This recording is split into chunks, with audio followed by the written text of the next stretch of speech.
Jaalalti tun ajaa'iba qabdi. Namoota tokko tokko ni dhamaasti. Garigarii immoo ni maraachiti. Garigarii aarsaa guddaa kabalchisiifti. Namoota tokko tokko immoo waan inni kaayeffatee kaayyoo isaa karatti jalaa hambifti. Namoota jaalalti kaayyoo isaa karatti jalaa hambifti keessaa an nama tokko. Garuu immoo kadabre sanirraa baradhee jabaadhee yoon hojjedhe abdii muruu baannaan kaayyoo kiyya san bira ga'uus ni danda'a.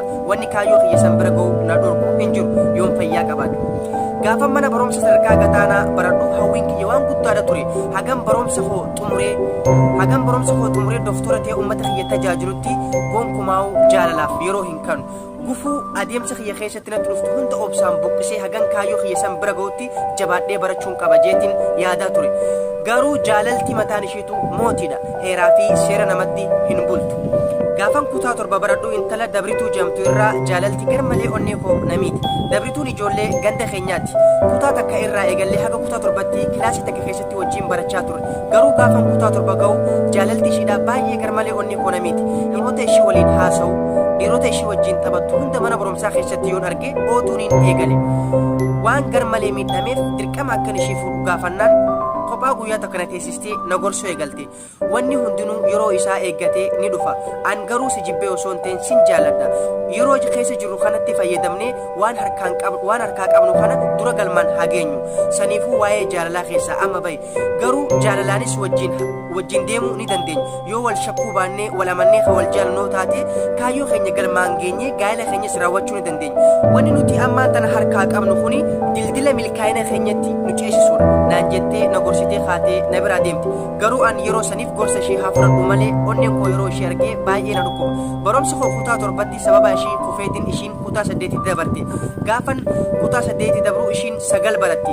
Mooraa mana barumsa san keessatti osoo wajjin barannu an barumsa koo haga kutaa 9 oofee sababa isheedhaa dadhabee dhiise. Ishiin ammoo barumsa isheedhaa itti fufte. Waggaa lamaaf biyya koo keessatti hojii dhuunfaa uummadheen daldala adda addaa hojjetaa ture. Waan akka killee lukkullee bitee nun gurguraa waggaa lamaaf akkasiin hojii dhuunfaa kootii hojjechaa ture. Garuu ammoo keessi kiyya takkaa Dabrituu na irraanfatee hin beeku. Hojii kiyya sanitti illee numan milkaa'e. Dabrituu dagachuu hin dadhabe. Sababa Dabrituudhaa keessi koo na dhukkubsata. Ishiinis intala ollaa keenya naannoo keenyaa waan taateef jecha yeroon ishee argee dhibdeen koo natti haa. Barumsa koo sababa Dabrituudhaa muree as keessa jiraachuu hin danda'u waan jiru takka ifitti meetiin biyya kan koo gallakkisee biyyarraa baqan.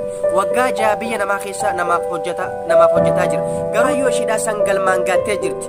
Dhiyoon tana irreecha baranaa bara 2014 kanarratti miisenjera kiyyaannaa barreessiteeti kaayyoo kiyya galmaan gaadheetiin jira. Garuu ati sababa kiyya akka barumsa keetti saddaan murtee karaa biyya namaa baqattees nin beeka. Osoo ati biyya kana jiraattee sumattiin heerume. Nama si caalu arkadhee osoo hin ta'in nama hireen tiyyanaaf fiddeen heerume. Saniifuu akka du'aayinaaf gootu naan jette. Abbaan mana ishiidhaa injineringiidhaan eebbifame. Ishiin ammoo doktora taate. Ani garuu biyya namaa keessa waggaa 6 namaaf hojjetaa jira. Takkaatillee hojii kiyyatti milkaa'ee hin beeku. Garuu takkaa abdillee muree hin beeku. Hojii xixiqqoo arra harkaa qabdu jabaadhuutii hojjedhu milkaa'ina daandii keetii waan ta'eef nama arra jiraateetu boru harka waan ta'eef jecha waan arra harkaan qabdu yoo jabeessite